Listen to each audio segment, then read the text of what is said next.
I coined my own definition of success in 1934 when I was teaching at a high school in South Bend, Indiana, being a little bit disappointed and delusioned perhaps by the way parents of the youngsters in my English classes expected their youngsters to get an A or B. They thought a C was all right for the neighbor's children because the neighbor's children are all average. But they weren't satisfied with their own and would make the teacher feel that they had failed or the youngster had failed, and that's not right. The good Lord in His infinite wisdom didn't create us all equal as far as intelligence is concerned, any more than we're equal as far as size, appearance. Not everybody could earn an A or B, and I didn't like that way of judging, and I did know how the alumni of various schools back in the 30s judged coaches and athletic teams. If you won them all, you were considered to be reasonably successful. Not completely, because I found out we had a number of years at UCLA where we didn't lose a game, but it seemed that we didn't win each individual game by the margin that some of our alumni had predicted, and quite frequently I really felt that they had backed up their predictions in a more materialistic manner. But I was true back in the 30s, so I understood that. But I didn't like it. I didn't agree with it, and I wanted to come up with something that I hope could make me a better teacher and give the youngsters under my supervision, whether it be in athletics or in the English classroom, something to which to aspire other than just a higher mark in the classroom or more points in some athletic contest. And I thought about that for quite a spell, and I wanted to come up with my own definition. I thought that might help. And I knew how Mr. Webster defined it as the accumulation of material possessions or the attainment of a position of power or prestige or something of that sort, worthy accomplishments perhaps, but in my opinion, not necessarily indicative of success. So I wanted to come up with something of my own. And I recalled I was raised on a small farm in southern Indiana, and Dad tried to teach me and my brothers that you should never try to be better than someone else. I'm sure at the time he did that. Well, somewhere, I guess, in the hidden recesses of the mind, it popped out years later. Never try to be better than someone else. Always learn from others, and never cease trying to be the best you could be. That's under your control. And if you get too engrossed and involved and concerned in regard to the things over which you have no control, it will adversely affect the things over which you have control. Then I ran across this simple verse that said, "At God's footstool to confess, a poor soul knelt and bowed his head. 'I failed,' he cried. 'The Master said, thou didst thy best.' That is success." From those things and one other perhaps, I coined my own definition of success, which is peace of mind attained only through self-satisfaction in knowing you made the effort to do the best of which you're capable. I believe that's true. If you make the effort to do the best of which you're capable, trying to improve the situation that exists for you, I think that's success, and I don't think others can judge that. I think it's like character and reputation. Your reputation is what you're perceived to be. Your character is what you really are. And I think the character is much more important than what you are perceived to be. You'd hope they'd both be good, but they don't necessarily be the same. Well, that was my idea of what I was going to try to get across to the youngsters. I ran across other things. I love to teach, and it was mentioned by the previous speaker that I enjoy poetry, and I dabble in it a bit and love it. And there are some things that help me, I think, be better than I would have been. I know I'm not what I ought to be and not what I should be, but I think I'm better than I would have been if I hadn't run across certain things. And one was just a little verse that said, no written word, no spoken plea can teach our youth what they should be, nor all the books on all the shelves. It's what the teachers are themselves. That made an impression on me in the 1930s, and I tried to use that more or less in my teaching, whether it be in sports or whether it be in the English classroom. And I love poetry and always had an interest in that, and somehow, and maybe it's because Dad used to read to us at night with a coal oil lamp. We didn't have electricity in our farm home, and They had to read poetry to us, so I always liked it. And about the same time that I ran across this one verse, I ran across another one that someone asked a lady teacher why she taught. And she, after some time, she said she wanted to think about that. And then she came up and said, they ask me why I teach, and I reply, where could I find such splendid company? There sits a statesman, strong, unbiased, wise, another later Webster, silver-tongued. A doctor sits beside him whose quick, steady hand may mend a bone or stem the lifeblood's flow. And there a builder, upward rise the arch of that church he builds, wherein that minister may speak the word of God and lead a stumbling soul to touch the Christ. And all about a gathering of teachers, farmers, merchants, laborers, those who work and vote and build and plan and pray into a great tomorrow. And I may say, I may not see the church or hear the word or eat the food their hands may grow, but yet again I may. And later I may say, I knew him once, and he was weak or strong or bold or proud or gay. I knew him once, but then he was a boy. They ask me why I teach, and I reply, where could I find such splendid company? And I believe the teaching profession, that's true. You have so many youngsters, and I got to think of my youngsters at UCLA, 30-some attorneys, 11 dentists, 10 doctors, many teachers in other professions. And that gives you a great deal of pleasure to see them go on. I've always tried to make the youngsters feel that they're there to get an education, number one. Basketball was second because it's paying their way. And they do need a little time for social activities, but you let social activities take a little precedence over the other two, and you're not going to have any very long. So that was the ideas that I tried to get across to the youngsters under my supervision. I had 3 rules pretty much that I stuck with practically all the time. I'd learned these prior to coming to UCLA, and I decided they were very important. One was never be late. Never be late.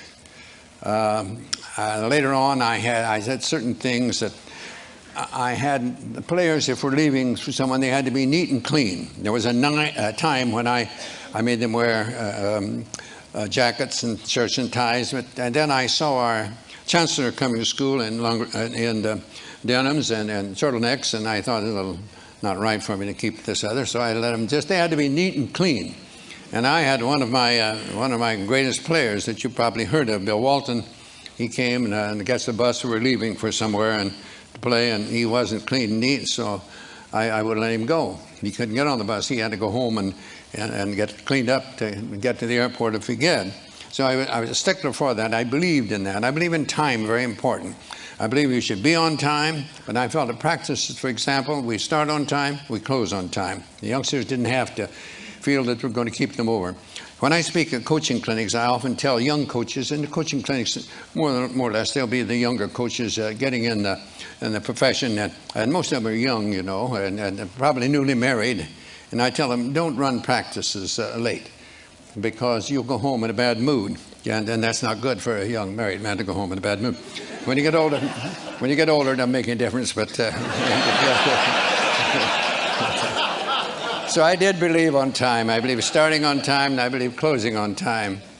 And another one I had was not one word of profanity. One word of profanity, and you are out of here for the day. And if I see it in a game, you're going to come out and sit on the bench.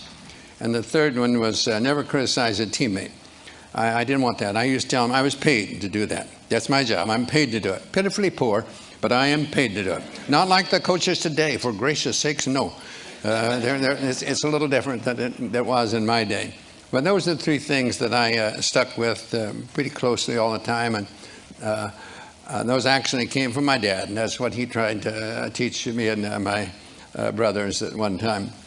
I came up with a pyramid eventually that we don't have the time to go on that, but that to help me, I think, become a better teacher.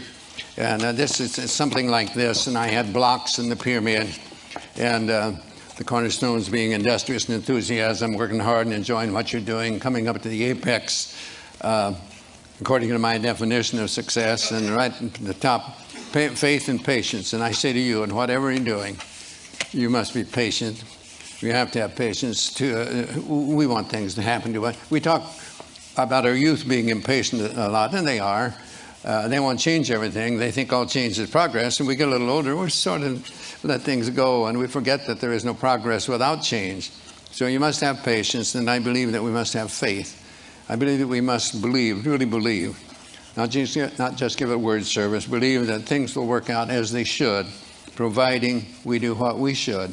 I think our tendency is to hope that things will turn out the way we want them to so much of the time, but we don't do the things that are necessary to make those things become reality. I worked on this for some 14 years, and I think it helped me become a better teacher, but it all evolved around that original definition of success. You know, a number of years ago, there was a Major League Baseball umpire by the name of George Moriarty, and he spelled Moriarty with only one I. I'd never seen that before, but he did. And big league baseball players, they're very perceptive about those things, and they noticed he had only one I in his name. And you'd be surprised how many also told him that that was one more than he had in his head at various times. But he wrote something that I think he did what I tried to do in this pyramid. He called it the road ahead or the road behind. And he said, sometimes I think the fates must grin as we denounce them and insist the only reason we can't win is the fates themselves have missed. Yet there lives on the ancient claim, we win or lose within ourselves. The shining trophies on our shelves can never win tomorrow's game. You and I know deeper down there's always a chance to win the crown, but when we fail to give our best, we simply haven't met the test of giving all and saving none until the game is really won, of showing what is meant by grit, of playing through and others quit, of playing through, not letting up, it's bearing down that wins the cup, of dreaming there's a goal ahead, of hoping when our dreams are dead, of praying when our hopes have fled, yet losing, not afraid to fall, if bravely we have given all, for who can ask more of a man than giving all within his span? Giving all, it seems to me, is not so far from victory. And so the fates are seldom wrong. No matter how they twist and wind, it's you and I who make our fates. We open up or close the gates on the road ahead or the road behind. Reminds me of another set of threes that my dad tried to get across to us. Don't whine, don't complain, don't make excuses. You get out there and whatever you're doing, do it to the best of your ability. And no one can do more than that. I tried to get across to that. My punish will tell you, never heard me mention winning. Never mention winning. My idea is that you can lose when you outscore somebody in a game, and you can win when you're outscored. I've felt that way on certain occasions at various times. And I just wanted to be able to hold their head up after a game. I used to say that when a game is over and you see somebody that didn't know the outcome, I hope they couldn't tell by your actions whether you outscored an opponent or the opponent outscored you. And that's what really matters. If you make your effort to do the best you can regularly, the results will be about what they should be. Not necessarily what you would want them to be, but they'll be about what they should. And only you will know whether you can do that. And that's what I wanted from them more than anything else. And as time went by and I learned more about other things, I think it worked a little better as far as the results. But I wanted the score of a game to be the byproduct of these other things and not the end itself. I believe it was one great philosopher said, Cervantes. Cervantes said, the journey is better than the end. And I like that. I think that is. It's getting there. Sometimes when you get there, that's almost a letdown. But it's getting there that's the fun. I like to, as a basketball coach at UCLA, I liked our practices to be the journey. And the game would be the end result. And I'd like to go up and sit in the stands and watch the players play and see whether I'd done a decent job during the week. And there again, it's getting the players to get that self-satisfaction, knowing that they've made the effort to do the best of which they are capable. Sometimes I'm asked who was the best player I had over the best teams. I can never answer that. As far as the individual is concerned, I was asked one time about that, and it said, suppose that you in some way could make the perfect player, what would you want? And I said, well, I'd want one that knew why he was at UCLA and to get an education. He was a good student, really knew why he was there in the first place. But I want one that could play too. I'd want one to realize that defense usually wins championships and to work hard on defense. But I'd want one to play offense too. I want him to be unselfish and look for the pass first and not shoot all the time. And I'd want one that could pass and would pass. I've had some that could and wouldn't, and I've had some that would and could. You couldn't. So I wanted that, and I wanted him to be able to shoot from the outside, and I wanted to be able to be good inside too. And I'd want him to be able to rebound well at both ends too. And why not just take someone like Keith Wilkes and let it go at that? He had the qualifications, and not the only one, but he was one that I used in that particular category because I think he made the effort to become the best of a couple. I mentioned in my book, They Call Me Coach, that two players that gave me great satisfaction, and it came as close as I think anyone I ever had to reach their full potential. One was Conrad Burke, and one was Doug McIntosh. When I saw them as freshmen on our freshman team, we didn't have freshmen, couldn't play varsity when I taught, and I thought, oh gracious, if these two players, either one of them, they're different years, but I thought about each one of them at the time he was there. Oh, if he ever makes the varsity, our varsity must be pretty miserable if he's good enough to make it. And you know, one of them was a starting player for a season and a half, and the other one was his next year. He played 32 minutes in a national championship game, did a tremendous for us. And the next year he was a starting player on a national championship team. And here I thought he'd never play a minute when it was. So those are the things that give you a great joy and great satisfaction to see one. Neither one of those youngsters could shoot very well, but they had outstanding shooting percentages because they didn't force it. And neither one could jump very well, but they kept good position, and so they did well rebounding. They remembered that every shot is taken, they assumed it'd be missed. I've had too many that stand around, wait to see if it's missed, then they go, it's too late. Somebody else is in there ahead of them. They weren't very quick, but they played good position, kept in good balance.